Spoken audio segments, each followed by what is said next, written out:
Thank you, Mr. Chair. Related to that line of questioning, I'd like to know more about the revised approach to mapping natural hazard zones and various tools that councils can have. So this is important work. It's been going on throughout governments, different governments. The Natural Built Environments Act had stronger natural hazard provisions. There's always been a need for more work in this area and more national direction. So I'm interested if the Minister can comment on that work, please. The Honourable Minister. Thank you, Mr. Chair. With regard to the question from the member from the Green Party about the national direction instruments, I quite agree that they are very much the engine room of our environmental framework, and we have a significant piece of work going on looking at a programme of changes to national direction. We've got clusters of them. We've clustered them into 4 packages: energy and infrastructure, housing, farming in the primary sector, and emergencies and natural hazards. So that work is very important to the work that it will feed into the replacement work, the RMA replacement work in 2025, and it is scheduled to feed into that. Mr. Chair. Rachel Brooking. Going back to the Fast Track Bill and in general all of these pieces of legislation and regulatory change that are coming, how does she and the government intend to maintain transparency and public participation in those decision-making processes, particularly for contentious projects?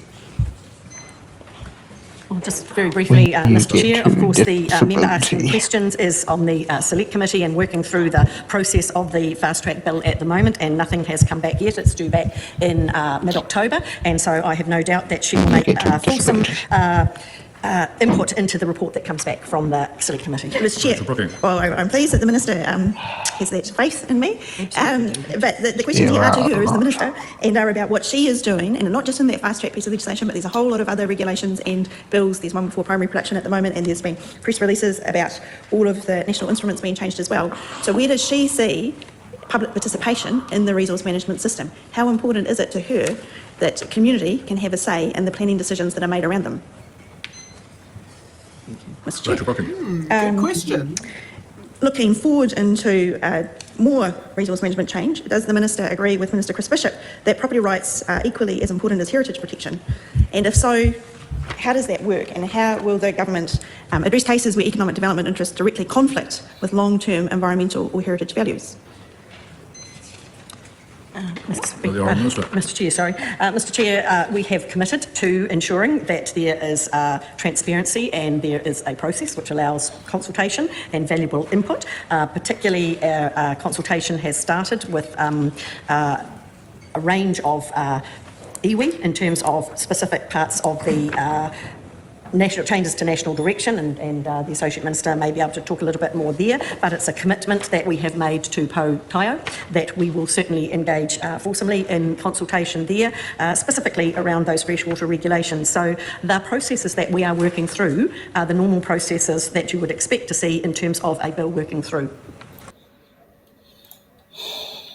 Well, that felt like question time. I don't have any more questions to add on to that.